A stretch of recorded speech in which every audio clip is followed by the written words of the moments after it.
This call is now being recorded. Alors, donc aujourd'hui, on va parler d'une autre partie concernant le switching. Ceci, ça va concerner plutôt la partie VLAN. D'accord? Donc, on va voir c'est quoi le VLAN. Donc, vous avez une définition par rapport à un VLAN. C'est quoi un VLAN?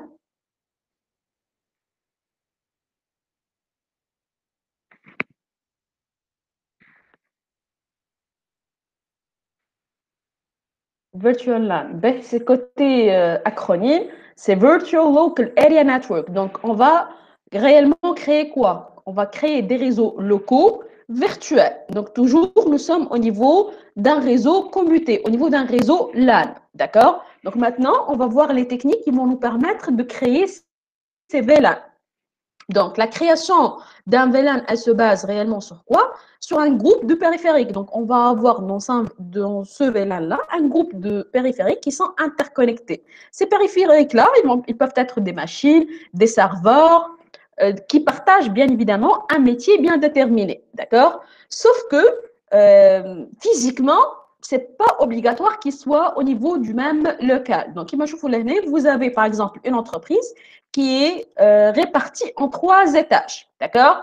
Donc, dans chaque étage, il y a un membre de l'équipe IT, un membre de l'équipe HR et un membre de l'équipe Sales. Donc, ici, le principe, c'est de faire communiquer ces machines qui appartiennent à la même équipe. D'accord? Donc, bien évidemment, le fait de segmenter un réseau en des sous-réseaux, là, ça nécessite un équipement de quel niveau? Si j'ai besoin de créer des sous-réseaux au niveau d'un réseau bien déterminé, nous avons d'un équipement niveau 3. Et ça sera quoi?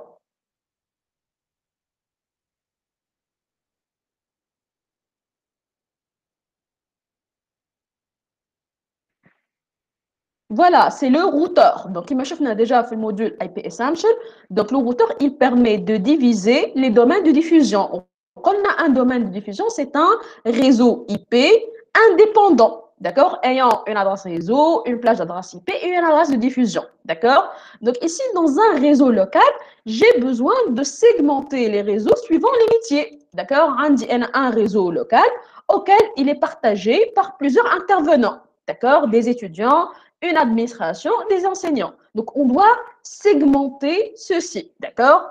Sauf que l'entreprise, elle n'a pas réellement les moyens pour acheter ou mettre en place un routeur, d'accord? Donc, si on va comparer en termes de coût, le routeur, il est beaucoup plus coûteux qu'un switch, d'accord? Donc, elle va réserver sa propre infrastructure, mais elle va créer des réseaux virtuels, des réseaux IP virtuels qui vont regrouper ces machines-là, d'accord? Tout en utilisant la notion de VLAN. Exactement. Donc maintenant, je peux segmenter, je peux créer une partition logique à travers un équipement niveau 2. D'accord? Donc au contraire que l'équipement niveau 3, le routeur. Donc le routeur, il permet de créer des réseaux IP physiques. Il permet de faire la segmentation physique. Là, on parle plutôt d'une segmentation logique. Pourquoi elle est logique? Car toutefois, ces machines-là, ils vont continuer à partager la même infrastructure. Ça va être juste une partition logique, des réseaux IP logiques, l'un différent de l'autre. Donc, on parle d'une partition niveau 2. Ceci, ça va être fait à travers la notion de VLAN. Il y a une technique qui va être utilisée sur les switches. Donc, un réseau local virtuel, c'est un sous-réseau IP logique, virtuel, différent de l'autre. Donc, grâce à cette technique-là, j'ai pu créer 3 domaines de diffusion, l'un séparé de l'autre. Chaque réseau IP, il dispose de sa propre adresse réseau. Donc, le VLAN 2, il a l'adresse réseau 10.0.2.0/24. Le VLAN 3, il a le 10.0.3.0. Et le VLAN 4, il a 10.0.4.0. D'accord? Donc, c'est un sous-réseau IP logique, virtuel, séparés l'un de l'autre. Et ils peuvent coexister sur la même infrastructure. D'accord? Donc, réellement, cette machine-là, quand elle va échanger les informations, elle va passer par ce circuit, d'accord, qui est partagé avec le VLAN 3 et le VLAN 2. D'accord? Donc, le fait de créer ces VLAN-là, donc, le premier avantage, c'est en termes de coût. Donc, on sait très bien, pour diviser les domaines de diffusion, voilà, pour créer des sous-réseaux, vous avez besoin d'un équipement niveau 3. C'est une tâche qui est effectuée par la couche réseau et non pas la couche 2. Donc, déjà, en termes de coût, je peux assurer une séparation logique entre les différents réseaux IP grâce à un switch, grâce à un équipement niveau 2. Donc, je ne suis pas obligée d'acheter un routeur. D'accord? Donc, en termes de coûts, il y a une réduction au niveau des coûts. Il y a une amélioration côté sécurité. Donc, les flux, ils vont être séparés logiquement. Donc, le trafic qui va être généré par le VLAN 10, par exemple, il ne va pas être reçu par les machines qui appartiennent au VLAN 20 ou au VLAN 30. Donc, le flux, il va être séparé. On aura bien évidemment une meilleure performance. Allez, une meilleure performance, c'est côté diffusion. On connaît bien que les switches, ils vont augmenter le trafic de diffusion. Donc ici, il suffit d'avoir une diffusion. Donc la machine PC1, par exemple, elle va envoyer un paquet de diffusion. Ce paquet, il ne concerne que les machines de ce VLAN-là. C'est le PC4. Donc PC2 et PC3, PC5 et PC6, ils ne vont pas recevoir ce trafic-là, ce qui va améliorer la performance de votre réseau. On aura aussi une gestion beaucoup plus simplifiée en termes des équipements. On aura une atténuation côté trafic broadcast. Donc ici, nous sommes en train de citer les avantages de ce VLAN-là. D'accord? Vous avez des questions?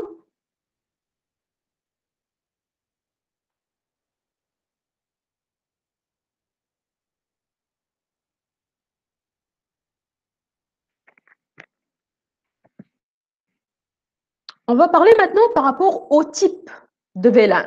Donc, la notion de VLAN, c'est une technique qui va permettre de segmenter logiquement un réseau IP en des sous-réseaux, l'un distant de l'autre, mais par contre, il dispose de plusieurs types. Donc, on trouve plusieurs types de VLAN. Il y a le VLAN par défaut, il y a le VLAN de données, le VLAN natif et le VLAN de gestion. Il y a 4 types, plus un autre, c'est le voice VLAN. D'accord? C'est un type particulier. Mais on est invité à connaître ces VLAN-là. Donc, le premier VLAN qu'on trouve sur tous les switches, c'est le VLAN par défaut. Donc, c'est un VLAN qui va être créé depuis le constructeur. D'accord? Donc, une fois j'ai acheté un nouveau commutateur, la première chose que je vais trouver, c'est un VLAN par défaut. Et en général, c'est le VLAN 1. D'accord? Donc, le VLAN 1, on va trouver tous les ports, ils sont affectés à ce VLAN-là. Donc, نشوفوا في الشيما هذايا كي عملنا la commande show VLAN brief ou la show VLAN, on va trouver les VLAN qui existent sur ce switch-là. Donc, le premier VLAN qu'on va trouver, c'est le VLAN par défaut. D'accord? Ce VLAN-là, on ne peut pas ni le renommer, ni le supprimer. Donc, il est toujours actif et il aura tous les ports du commutateur affectés. Le switch, c'est le switch 2960, oui ou non? في 24 ports face Ethernet et 2 ports Gigabit Ethernet. Donc voilà, les tous, ils sont affectés à ce VLAN-là. D'accord? Donc, quand on va configurer nos machines, directement, on peut assurer une connectivité entre les PC. Car tous, ils sont en train de communiquer via un même domaine de diffusion. Et c'est le VLAN 1, le VLAN par défaut. Oui ou non? C'est clair le premier type?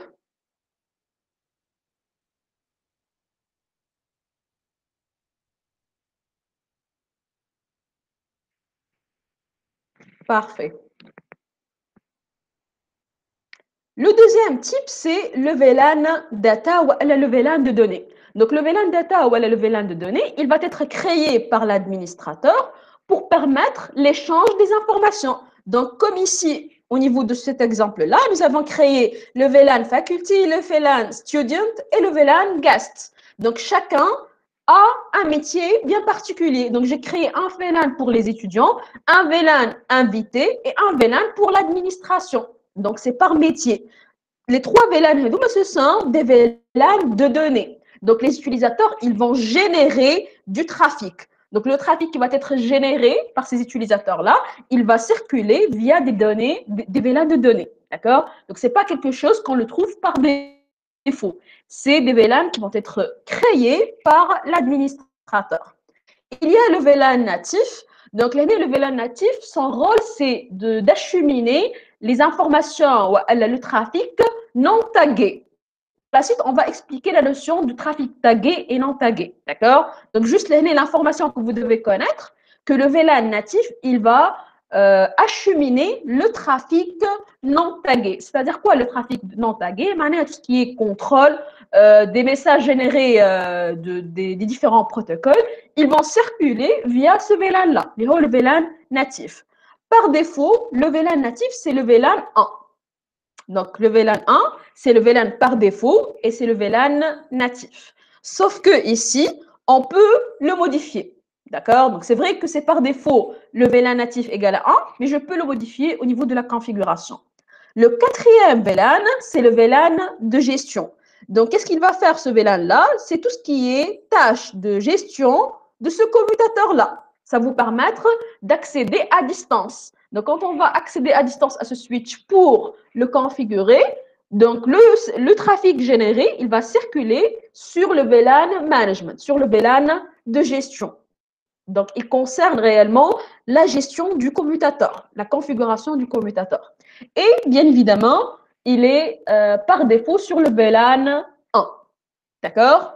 Donc, pour résumer, les types de VLAN qu'on doit connaître. Il y a le VLAN par défaut, VLAN de données, VLAN natif et VLAN de management. Le VLAN 1, c'est le VLAN par défaut. Il est créé depuis le constructeur.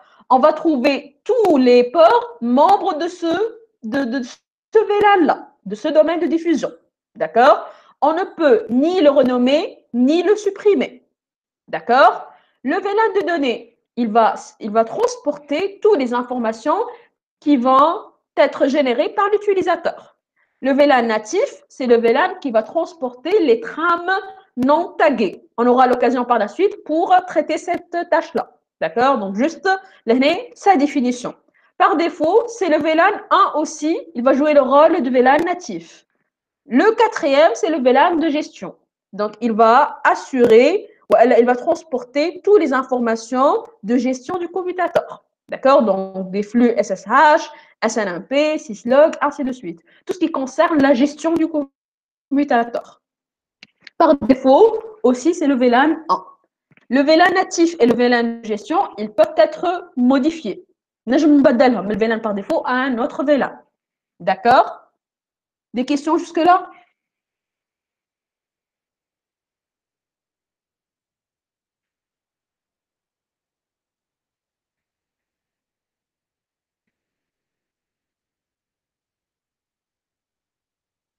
D'accord. Le cinquième VLAN, c'est le VLAN Voice. Donc, c'est un type de VLAN qui est créé sur les commutateurs Cisco. Donc, ici, c'est pour assurer une bande passante assez importante pour transporter ce genre de flux. C'est un flux de type temps réel qui réellement exige un délai minimal. D'accord? Donc, c'est un type de VLAN spécial pour tout ce qui est application de temps réel. Donc, déjà ici, le délai ou le retard, il doit être inférieur à 150 millisecondes. D'accord? Donc, c'est un type bien particulier. Il s'intéresse uniquement au trafic voix. Donc, il est juste pour votre connaissance. Et tout le monde, vous devez maîtriser ces quatre-là. Donc, maintenant, on va parler par rapport à la notion de trunk. D'accord? Donc, c'est quoi réellement le trunk? Donc, le switch, par défaut, les ports d'un switch, ils peuvent transporter les flux provenant d'un seul VLAN.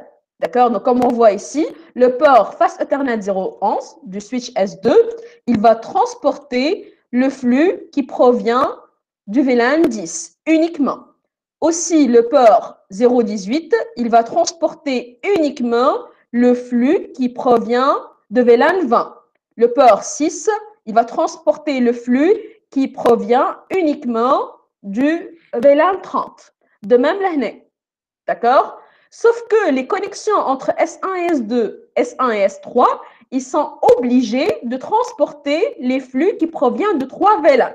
Donc, logiquement, puisque une liaison entre deux switches, elle va transporter uniquement le flux d'un seul trafic, on doit mettre en place un câble dédié pour ce VLAN-là. D'accord? Donc, je vais vous montrer un slide.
Donc voilà, comme je viens de le citer maintenant, j'ai dit que, par exemple, au niveau de ce switch-là S1, j'ai des machines qui sont connectées de VLAN 10 et VLAN 20. D'accord? Donc logiquement, la liaison entre S1 et S2, donc de l'autre côté, au niveau du switch S2, nous avons des machines qui sont connectées au VLAN 20 et VLAN 10. Donc quand on va échanger le trafic au niveau de la liaison entre S1 et S2, je dois assurer un câble par VLAN.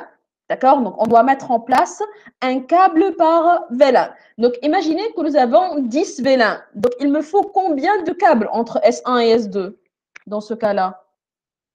Voilà, nous avons 10 VLAN.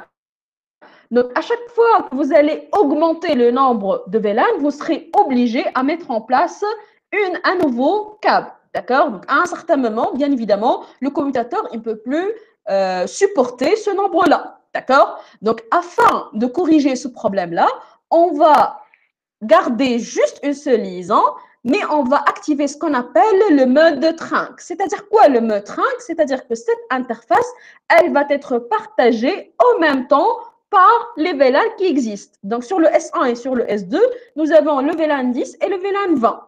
Donc, cette liaison, elle sera obligée de partager le flux entre les deux. D'accord? Donc, voilà, on revient vers l'exemple de notre cours. Donc, il va مدام qu'on est sur... Oui, عسلامة oui. مدام بلي كنت نجم تعاودها الأخرى هاني باش بالكل خاطر نعاودها فيها ما جي l'exemple با باش بيان نعاودوها سيزي oui. ميرسي داكوغ ميرسي Ben, donc, quand on est nous avons, j'ai pris un exemple simple, d'accord? Donc, par exemple, sur S1 et S2, nous avons créé le VLAN 10 et le VLAN 20, d'accord? Donc, pour pouvoir circuler les informations de la machine VLAN 10 qui appartient au VLAN 10 vers la deuxième, on doit consacrer une liaison spéciale pour elle, d'accord? Donc, l'année, par exemple, nous avons deux VLAN, le VLAN 10 et le VLAN 20. Donc, entre S1 et S2, on doit mettre en place deux câbles, puisque j'ai deux VLAN.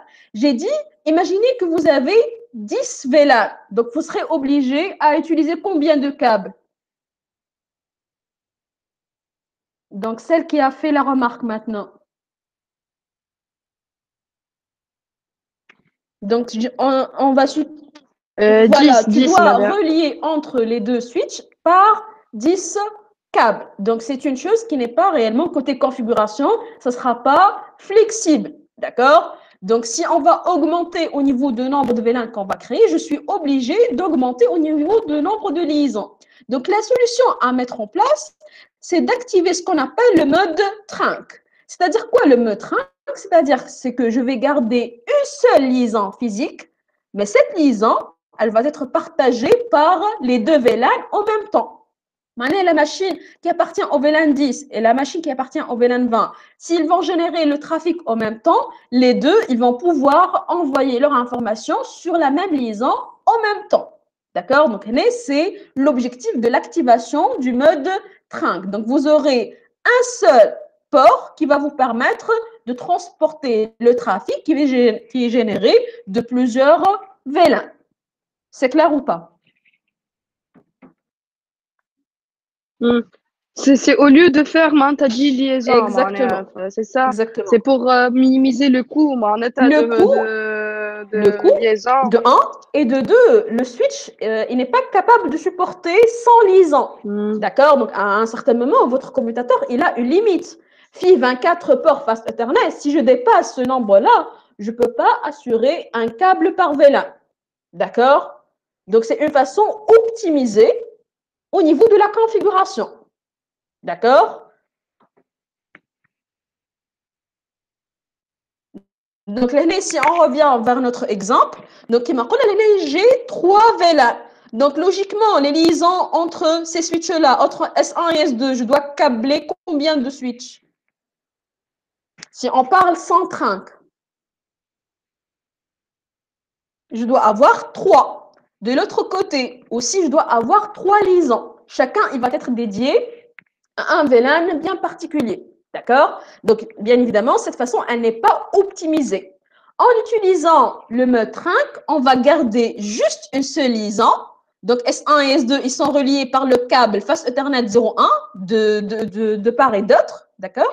Et ce câble-là, il va être partagé par le VLAN 10, le VLAN 20 et le VLAN 30 en même temps.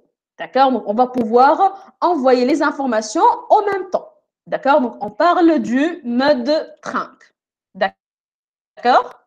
Est-ce que c'est clair le principe?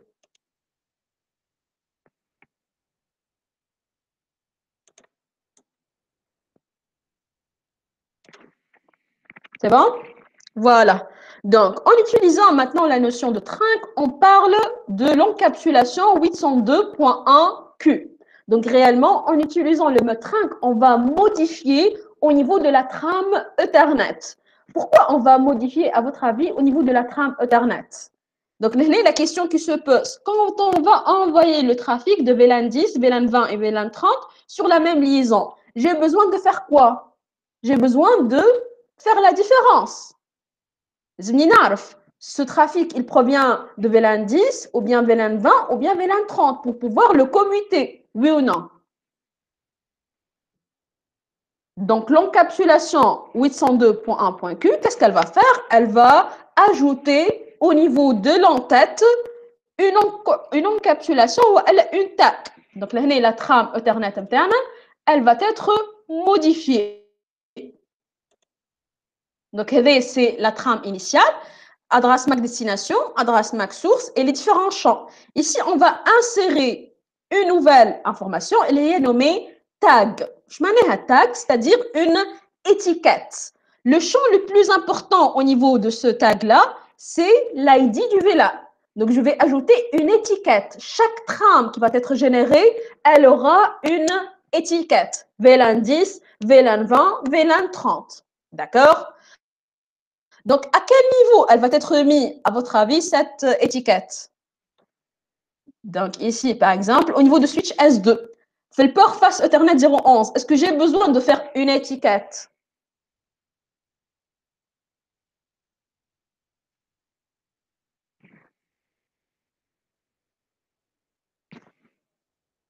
Au niveau du port Fast Ethernet 011, il est relié au VLAN 10. Est-ce que j'ai besoin d'ajouter une étiquette? Non. Réellement, à quel niveau j'ai besoin de ce tag ou cette étiquette? Au niveau de quel port? Exactement, c'est au niveau du port Fast Ethernet 01. Ici, au niveau de la liaison trunk. D'accord? Donc, c'est vrai, la liaison trunk, elle va pouvoir acheminer le trafic qui provient de plusieurs VLAN, mais en d'autres termes, j'ai besoin d'identifier ce flux-là. Donc, pour l'identifier, nous allons ajouter cette étiquette, ce tag-là. D'accord? Pour pouvoir faire la différence entre les différents flux. D'accord?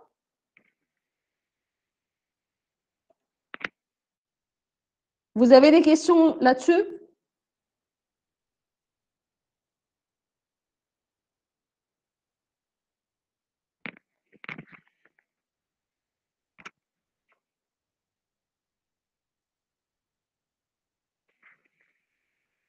Donc, bien évidemment, une fois nous avons créé les différents VLAN et bien évidemment activé les trinques, on va pouvoir contrôler les domaines de diffusion. D'accord? Donc, bien évidemment, chaque VLAN, il va être considéré en tant qu'un domaine de diffusion séparé de l'autre. Et il aura son propre adresse IP réseau, sa plage d'adresse IP et son adresse de diffusion. D'accord? Donc, ça va permettre de diminuer le trafic de diffusion qui était utilisé avec les switches. Donc, les switches au préalable, sans la création des VLAN, le trafic de diffusion, il va être transmis sur tous les ports. D'accord? Le trafic de diffusion, il va être transmis uniquement aux VLAN concernés. Si le PC1, maintenant, il va générer une trame de diffusion, cette trame, c'est vrai qu'elle va circuler sur le switch S2, mais elle ne va pas être propagée sur tous les ports. Elle va être uniquement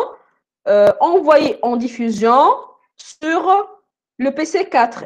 Il appartient au VLAN 10. Le PC5, il ne va pas envoyer, il ne va pas recevoir cette trame. D'accord? Il n'est pas concerné par ce trafic. D'accord?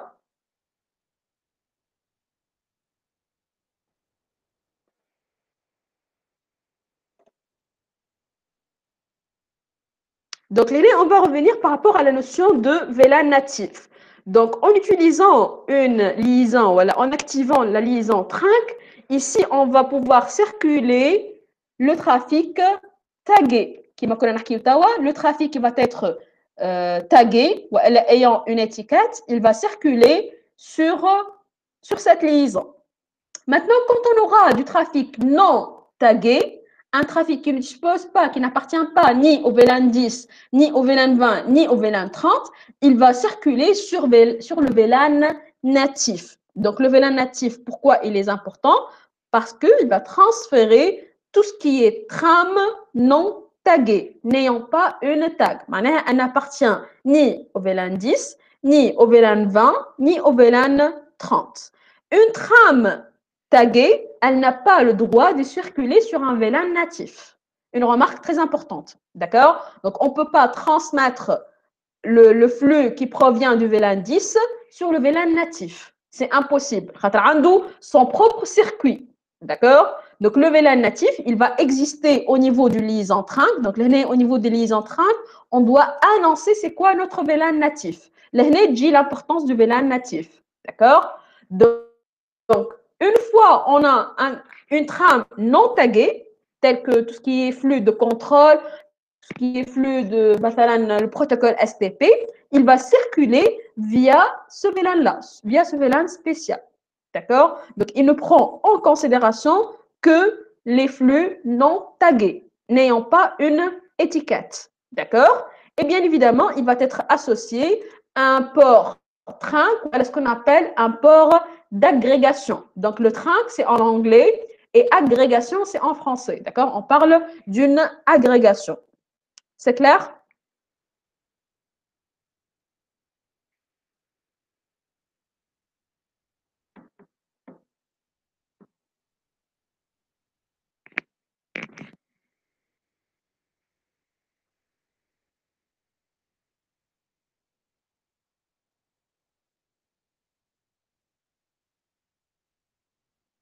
Donc ici, les différents ports qui sont connectés aux terminaux, ils vont être en mode accès, c'est-à-dire en mode acheminement. D'accord? Et les liaisons qui vont être partagées par les différents VLAN, ils vont être en mode d'agrégation ou là, le mode trunk. Donc, pour activer le mode trunk, il y a deux façons. Il y a la façon statique, c'est que moi, explicitement, je dois activer le mode trunk. via une commande particulière. Ou bien, il y a un protocole dédié, c'est un protocole Cisco, le DTP. D'accord? C'est le Dynamic Trunking Protocol. C'est un protocole de négociation. D'accord? Donc, comme on voit ici, vous avez la liaison entre le switch 1 et le switch 2, et le switch 1 et le switch 3. D'accord? Donc, l'objectif, c'est d'activer le mode d'agrégation au niveau de ces deux liaisons-là. D'accord? Donc, en tapant la commande switch per mode trunk de part et d'autre, c'est-à-dire que je suis en train d'activer le mode trunk d'une manière statique. La deuxième façon, c'est à travers le protocole DTP. C'est le Dynamic Trunking Protocol. C'est un protocole qui va assurer une négociation. Donc, les interfaces, ils vont avoir une négociation pour basculer vers le mode trunk. Donc, c'est un protocole propriétaire Cisco. Il n'est supporté que par les équipements ou les switches Cisco. Maintenant, si il y a un commutateur ici Cisco et dans l'autre côté Juniper ou Huawei, il ne va pas pouvoir comprendre les messages de TP. Donc, ça va être quoi la solution?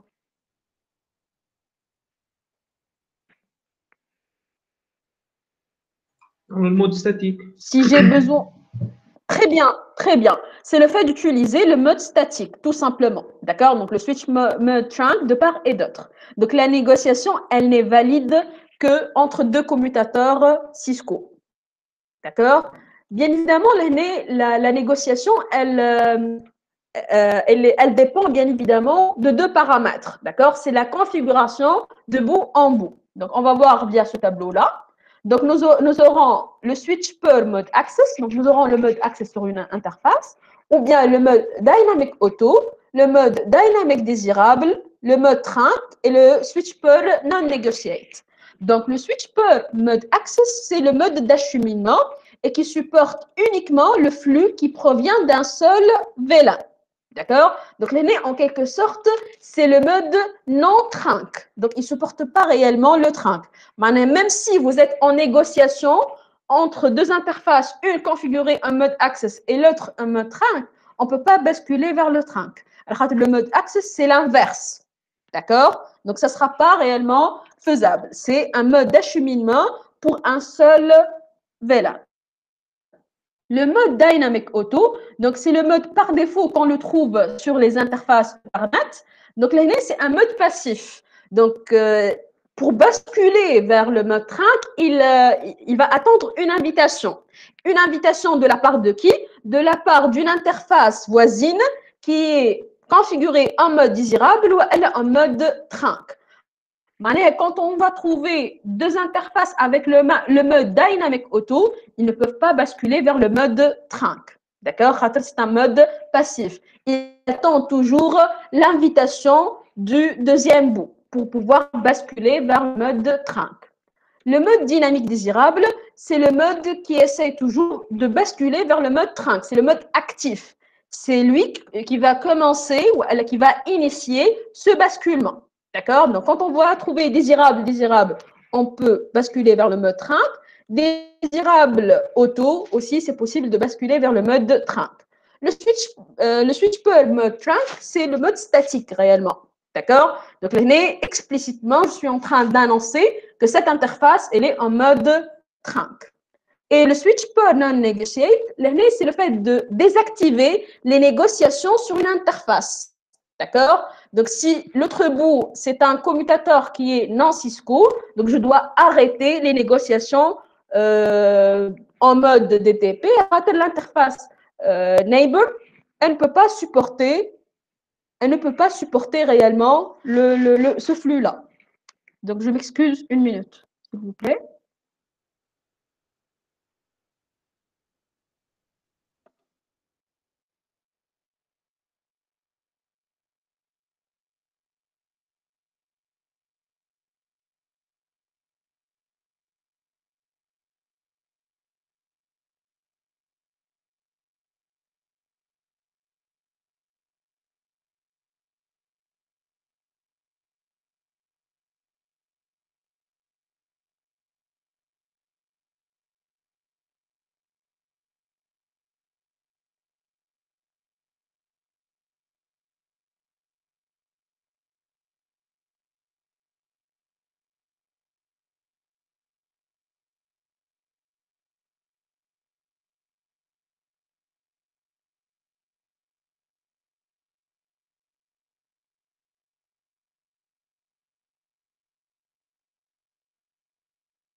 Donc, désolé. Donc, je reviens vers ces modes-là. Donc, je suis en train d'expliquer les différents modes qu'on peut trouver sur une interface d'un switch. Donc, suivant ce tableau-là, on aura cette négociation.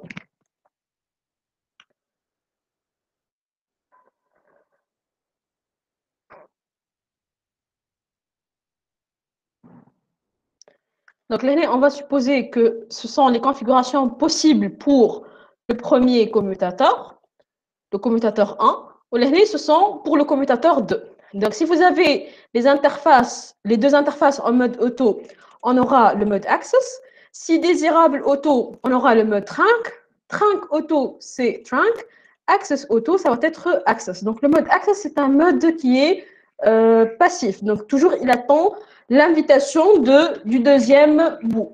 D'accord? Donc, pour le mode désirable, donc l'aîné, c'est un mode qui cherche à basculer vers le mode trunk. D'accord? Donc, on va le trouver à chaque fois en mode trunk, sauf au niveau de l'association access désirable. Donc, il aura le mode access. Par rapport au mode trunk, c'est toujours trunk, sauf que quand on aura access et trunk, il y aura une connectivité limitée. Pourquoi? Car tout simplement, ce sont deux modes contradictoires. Tout à l'heure, au niveau de l'explication, j'ai dit que le mode access, c'est un mode non-trunk. Il ne peut pas supporter la transmission de flux qui provient de plusieurs vélins. Il n'est capable de transmettre que le flux qui provient d'un seul vélin. Donc, c'est pour ça on a une connectivité limitée. Ce sont deux modes pratiquement contradictoires. Par rapport au mode access, donc toutes les variations sont en mode access, sauf un mode trunk et access, on aura une connectivité limitée. Donc, c'est le tableau de négociation, qui va gérer les différents modes, d'accord, que ce soit auto, désirable, trunk ou access. Vous avez des questions?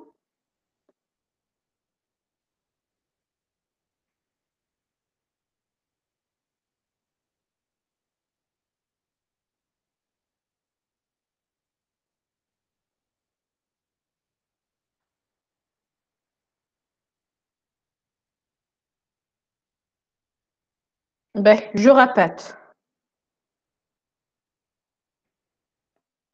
C'est pas grave.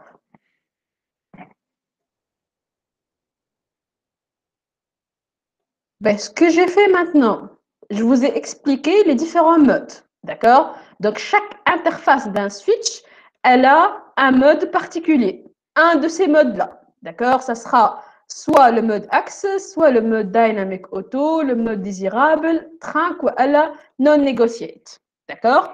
Et ce tableau-là, il va illustrer les différentes possibilités, les différentes combinaisons, d'accord? Donc, le mode access, j'ai dit que c'est le mode non-trunk. Il ne peut supporter que le flux qui provient d'un seul vélin. Vélin 10, ou bien vélin 20, ou bien vélin 30. Un seul vélin.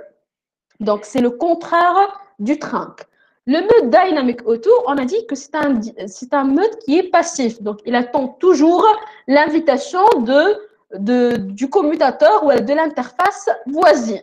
D'accord? Donc, il n'est pas capable de basculer ou d'initier l'invitation pour basculer vers le mode trunk. Par contre, le mode dynamique désirable, qui m'a désirable, c'est-à-dire souhaitable, c'est qu'il souhaite le basculement vers le mode trunk. Donc, c'est un mode qui est actif. C'est à lui d'initier la communication vers l'interface voisine pour basculer vers le mode trunk. D'accord? Le switch per mode trunk, c'est la configuration statique. D'accord? C'est que explicitement, j'ai activé le mode trunk. D'accord? C'est dominante. Cette configuration, elle est dominante. D'accord? Vu que Hatit switch per mode trunk, donc forcément, l'interface, elle va basculer en mode trunk, quelle que soit la configuration du voisin. D'accord? Le switch per non negotiate, c'est-à-dire je vais arrêter les messages DTP. L'interface voisine, elle ne comprend pas ces messages. Le commutateur voisin, c'est un commutateur qui appartient à un autre constructeur, qui m'a Huawei ou Juniper. Donc, il ne comprend pas ces messages. Le protocole DTP, c'est un protocole propriétaire Cisco. D'accord? Est-ce que jusque-là, c'est clair? مفهوم les différents modes qu'on peut trouver.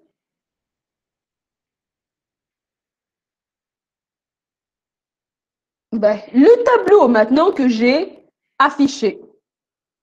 Ce tableau-là, il va illustrer les différentes combinaisons qu'on peut trouver. D'accord? Donc, j'ai dit que ceci, ça sera les configurations possibles pour commutateur.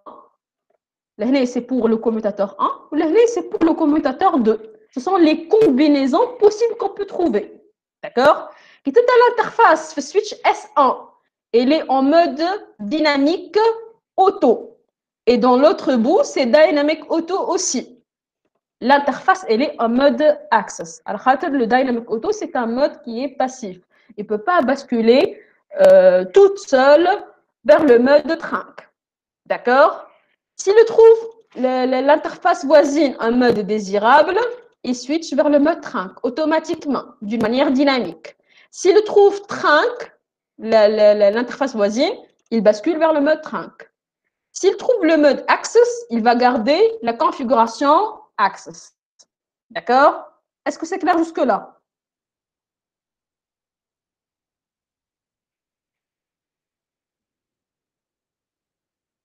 Donc, c'est par rapport à la première configuration. On a les différentes options. Mais le switch S1 toujours, mais il a sa configuration en mode dynamique désirable. Donc, au niveau du mode dynamique désirable, on a que ce mode-là, c'est un mode qui est actif. C'est à lui d'initier la communication. D'accord? C'est le mode souhaitable. Il souhaite basculer vers le mode trinque.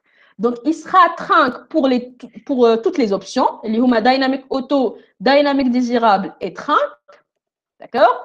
Et il sera en mode access si l'interface voisine, elle est en mode access. D'accord? Est-ce que c'est clair jusque-là?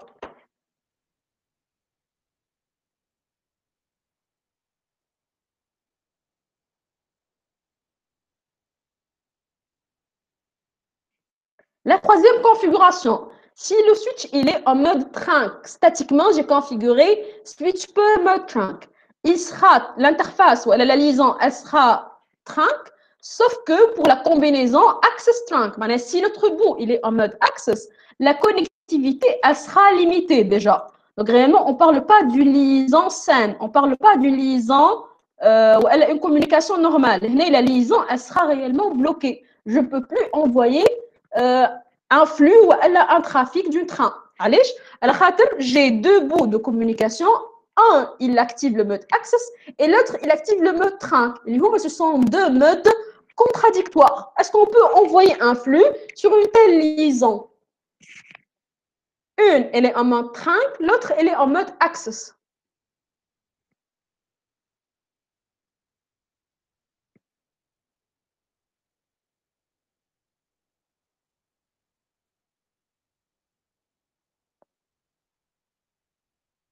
Bien évidemment que non. D'accord? Allez, c'est non. Alors, ce sont deux modes contradictoires. Le access, il permet d'envoyer le flux d'un seul trafic, d'un seul VLAN, qui provient d'un seul VLAN. Alors que le mode trinque, il supporte le flux qui provient de plusieurs VLAN. Ce sont deux modes contradictoires. Donc, c'est pour ça que la connectivité, elle est limitée. Donc, réellement, la liaison, elle n'est pas stable. Elle n'est pas capable de transmettre les informations. D'accord? La dernière combinaison, c'est le mode access. Donc, le mode access, il va être axé pour les différentes combinaisons, sauf que avec le mode trinque, donc si on a une liaison en mode trinque et l'autre, elle est en mode access, on aura une connectivité qui est limitée. Alors, ce sont deux modes, bien évidemment, contradictoires. D'accord? Donc, ce tableau-là, il illustre les différentes combinaisons qu'on peut trouver. D'accord? Les combinaisons de quoi? D'une liaison entre deux switches, S1 et S2. Si je suis en train de parler ou utiliser un protocole dynamique, c'est le protocole DTP pour notre cas. D'accord? Est-ce que c'est clair jusque-là?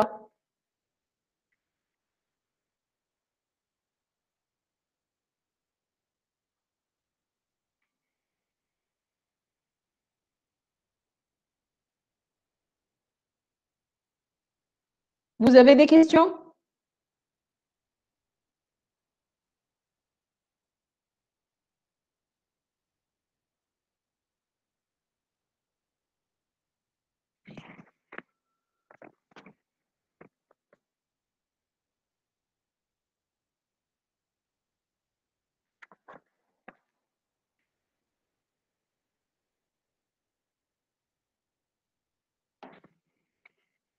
C'est-à-dire quoi limité? Ben, شفنا la liaison هذايا entre S1 et S2.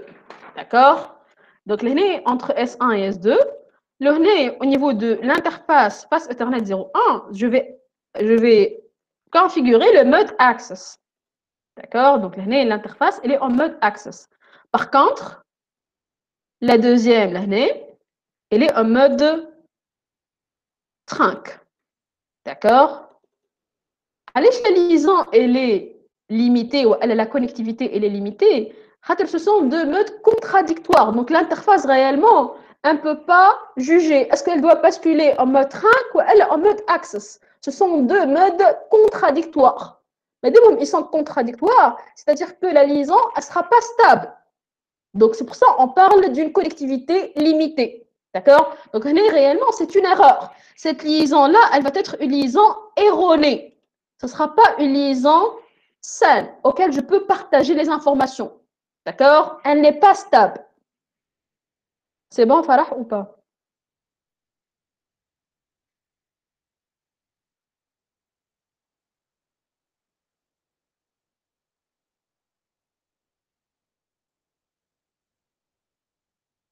D'accord. Donc ici, on parle par rapport à l'implémentation des VLAN. Donc, les VLAN, ils disposent de deux intervalles, ou de deux ranges. Il y a l'intervalle normal et l'intervalle extended. Donc, pour nous, on va s'intéresser à cet intervalle-là. L'intervalle normal de 1 jusqu'à 1005. Pour accéder à la base des VLAN, c'est toujours à travers la commande show VLAN brief. Donc, show VLAN brief, elle va vous afficher le contenu de la base de données des VLAN. D'accord? Donc, là, par rapport à la création d'un VLAN sur un switch donné, donc on passe toujours au niveau du mode de configuration globale. Je dois donner un ID par rapport à mon VLAN et je dois le nommer. Donc ici, je suis en train d'affecter un VLAN, un port à un VLAN. Donc, j'accède à l'interface concernée. Donc, là, par exemple, j'ai le port face Ethernet 018 qui appartient au VLAN 20. Maintenant, l'exemple, nous avons le port Fast Ethernet 018 qui appartient au VLAN 20. Donc, on accède au switch, à l'interface Fast Ethernet 018. J'active le mode Access. Cette interface, elle n'est connectée qu'au VLAN 20. Elle n'est pas une interface partagée. Et on va faire switch port Access VLAN 20. C'est-à-dire quoi? C'est-à-dire que je suis en train d'affecter cette interface au VLAN concerné. Donc, c'est la commande qu'on fait à chaque fois j'ai besoin d'affecter une interface à un VLAN bien déterminé. D'accord? De même ici, nous avons le Fast Ethernet 018 qui appartient au VLAN 20. C'est toujours la même commande, sauf que l'année, il utilise des configurations de voice. Donc, c'est le VLAN voice. L'année pour supprimer ou modifier le membership par rapport à un VLAN, donc on accède à l'interface concernée, on va faire no switch port access VLAN. L'année, je suis en train de supprimer l'appartenance de port Fast Ethernet 018 au VLAN 20. Du coup, il sera supprimé de l'affectation de la base de données et il sera récupéré par le VLAN par défaut. Donc, l'année, au niveau de la base, le port Fast Ethernet 018, il va être récupéré par défaut. Une fois, il était supprimé du VLAN 20. Donc, au niveau de la configuration initiale, il était affecté au VLAN 20. Par la suite, j'ai effectué la commande no switch port access VLAN. Donc, j'ai supprimé son appartenance à ce VLAN-là. Donc, il sera récupéré automatiquement par le VLAN 1, le VLAN par défaut. Donc, nos VLAN, c'est pour supprimer carrément un VLAN. D'accord? Donc, les configurations des VLAN qu'on va créer, elles vont être toujours sauvegardées au niveau d'un fichier particulier. Les VLAN.dat, c'est un fichier de base de données. D'accord? VLAN.dat, auquel il va comporter les informations créées pour les VLAN. D'accord? Et il va être sauvegardé au niveau de la mémoire flash. D'accord? Ben, là, je vais vous afficher la maquette TP. Donc, notre TP, qui s'articule à propos de ça. Donc, vous avez 3 PC et 2 switches, le switch S1 et le switch S2. Nous avons le PCA qui est connecté au switch 1 et nous avons le PCB qui est connecté au switch 2. Les deux, ils appartiennent au VLAN 10 et les autres, c'est le VLAN étudiant. D'accord? Et par rapport au PCC, il est câblé avec le switch S2 et il appartient au VLAN 20, et au VLAN enseignant personnel. D'accord? Donc, la liaison entre S1 et S2, elle va être en mode trunk. D'accord? Elle est en mode trunk. On va envoyer sur cette liaison des flux qui proviennent de VLAN 20 et VLAN 10. Là, on vous donne un tableau d'adressage. Donc, au niveau du switch S1 et S2, vous êtes invité à configurer l'interface de gestion, l'interface VLAN 1, avec son adresse IP et son masque. Ainsi que pour les machines, ils vont avoir des adresses IP et leurs masques qui sont convenables par rapport au VLAN. Donc, on y le VLAN 10, l'adresse de PCA, ça sera 192.168.10.3. D'accord? Donc, le TP, il comporte 4 parties. La partie 1, c'est tout ce qui est câblage et configuration de base. D'accord? Donc, ça sera toujours guidé. Il vous donne les différentes instructions, ainsi que la configuration de l'interface VLAN 1. Et on vous demande de configurer les hôtes. Le premier test que vous allez affecter, c'est un test de connectivité. Il va vous poser des questions de tests de connectivité entre PCA, PCB, PCA, PCC, ainsi de suite. Donc, vous devez répondre à ces questions-là. D'accord? Par la suite, vous allez basculer vers la partie 2 et liée à la création des VLAN et attribution de ports. Donc, sur les switches S1 et S2, vous allez créer votre base de VLAN. Donc, on va créer 3 VLAN. VLAN 10, c'est le VLAN Student. VLAN 20, le VLAN Faculty. Et VLAN 99, le VLAN Management. Donc, là, je vais vous montrer à travers mes maquettes. La première maquette Madame, non configurée. Oui, tfadl. madame, on va aller tester sur Cisco Packet. مش ما فيك مليح سامحني. Je tester les connectivités Oui. entre les switches comme ça. Je installe le Cisco Packet avec un vidéo testing. Hey, je vais vous donner la maquette. Vous allez tester à travers la commande ping. Vous allez envoyer des requêtes ping entre les machines et entre une machine PCA et le switch S1.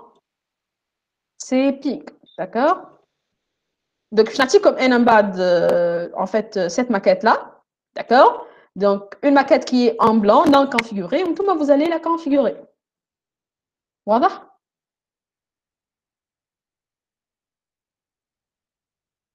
C'est bon, ça met?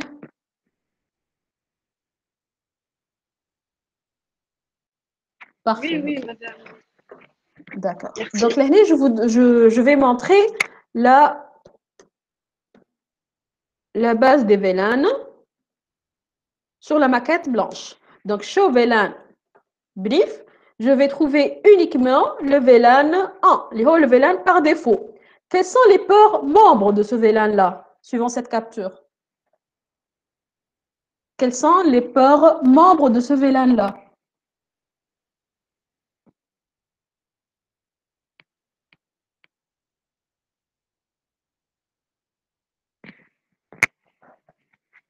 Le VLAN par défaut. Quels sont les ports membres de ce VLAN-là? Très bien. Tous les ports, exactement. Tous les ports, ils sont affectés. On a 1 jusqu'à 24 ou on a les 2 ports gigabyte Ethernet. Donc, sur ma maquette, elle est blanche. Est-ce que j'ai le VLAN 10, le VLAN 20 et le VLAN 99 sur le switch 1? Est-ce qu'ils sont créés?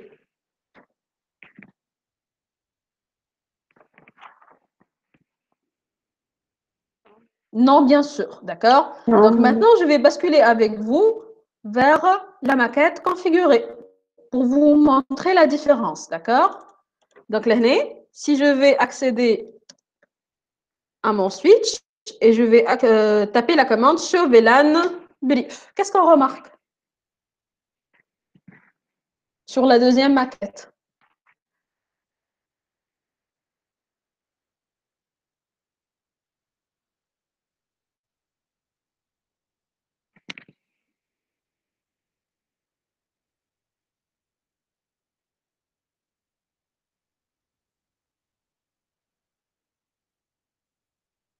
Voilà, il existe plusieurs VLAN. Les VLAN demandés. Donc, on dit le VLAN par défaut, que je ne peux pas renommer ni supprimer.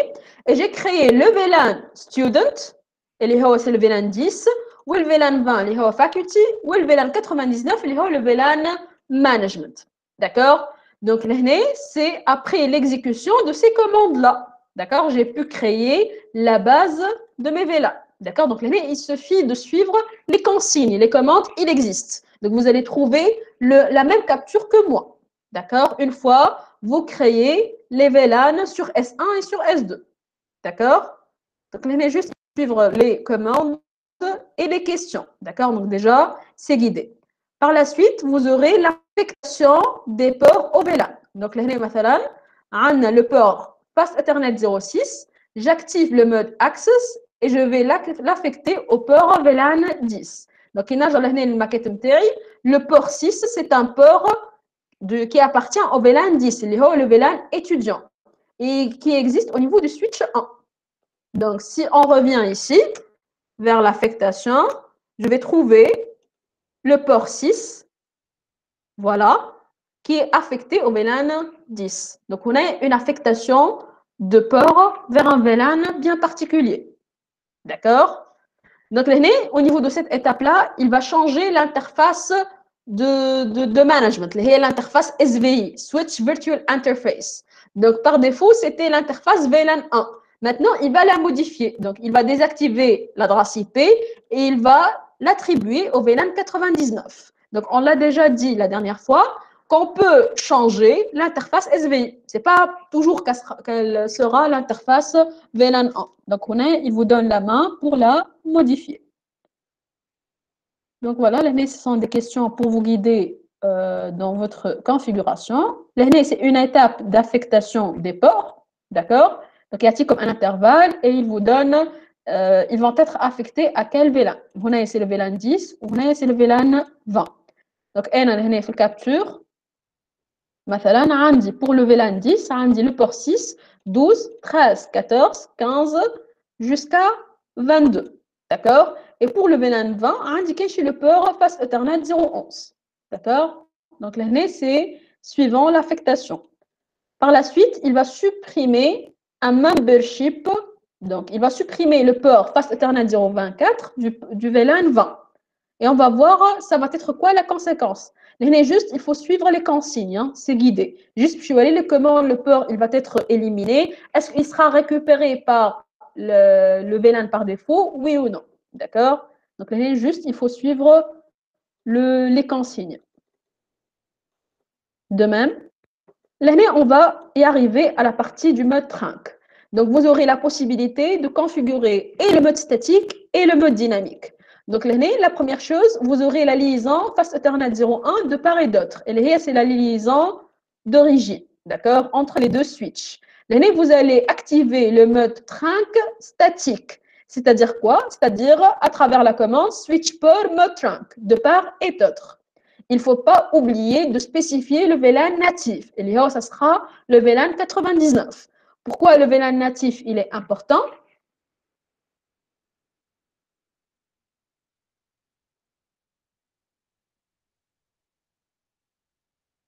Je n'ai pas compris votre remarque, Farah. Si on a un natif VLAN. Oui. Madame, tout à l'heure, vous avez dit que si on fait la commande أو نسيت المهم هناك نحيو انترفاس من فيلان ترجع للفيلان باغ ديفو قلت لك كان عندنا نيتف فيلان تولي تمشي للنيتف فيلان ولا تقعد تمشي باغ ديفو. Quand on parle par rapport au membership des ports, c'est pas si je vais supprimer un port d'un VLAN, il va être récupéré par défaut par le VLAN 1, le VLAN par défaut. Le VLAN natif, sa mission, c'est pas de récupérer les ports. Non. Le VLAN natif, sa mission, c'est de transmettre le flux non tagué uniquement. Il y a un flux, il me fiche un tag, me fiche tag 10 ou à l'avant, et il va être transmis via ce VLAN-là, le VLAN 99. ما عنده حتى علاقة بالaffectation des interfaces. ما يستحقش une affectation des interfaces. على خاطر sa mission, c'est juste transporter le flux non tagué, tout simplement. Son affectation, c'est l'interface HEBI, l'interface face Ethernet 0.1, l'interface trunk. Où il y a une liaison d'agrégation, où il y a une liaison trunk, on aura un VLAN natif associé. Donc, son appartenance, c'est cette interface-là. D'accord? D'accord. Donc, au niveau de la première étape, nous sommes en train d'exposer la première configuration, les statique. Qui m'a dit qu'il ne faut pas oublier de préciser le VLAN natif. À chaque fois qu'on va activer une liaison trunk, il faut préciser le VLAN natif. Au niveau du deuxième bout, on va utiliser plutôt le protocole dynamique. D'accord? On vous demande d'utiliser un deuxième câble. D'accord? Le port face Ethernet 02 de part et d'autre. Mais le S1 vers le S2. D'accord?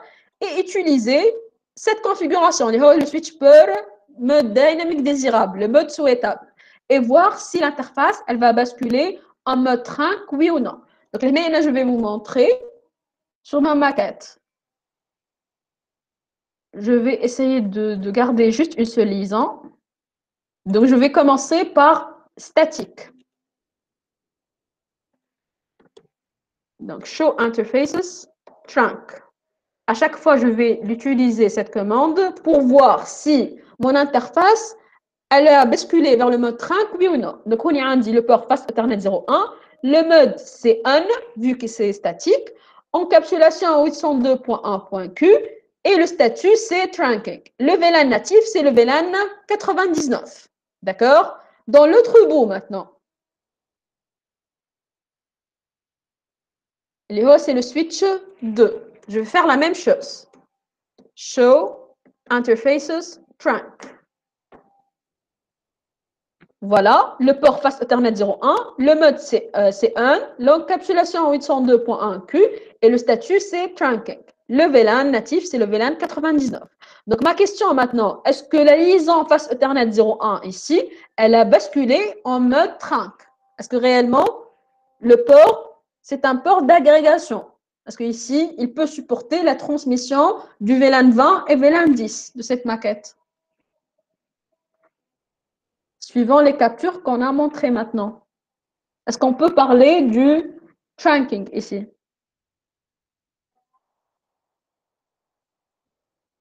Bien évidemment que oui. Donc voilà, le statut, c'est trunking. L'état, elle a basculé cette interface-là vers le mode trunk.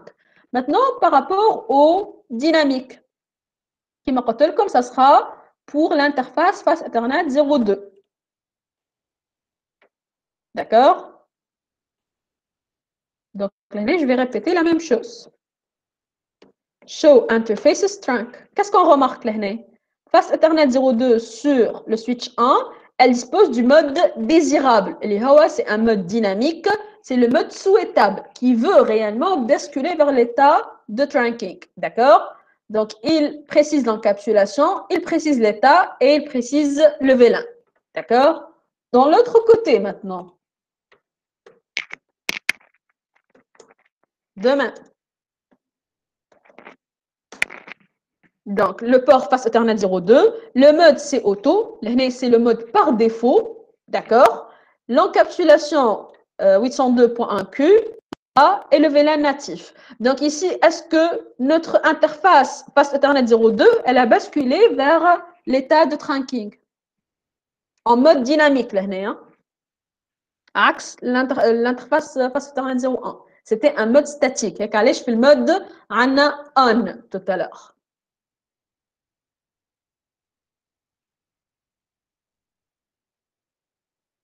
Voilà, donc l'état, c'est un état de trunking après négociation. C'est en utilisant le protocole DTP. Il y a eu un basculement vers l'état du trunking. D'accord? Est-ce que c'est clair? Donc, bien évidemment, c'est à travers le TP, il y a toutes les commandes. Quand vous avez toutes les commandes, il faut juste suivre le TP. D'accord? C'est bon, vous avez des questions?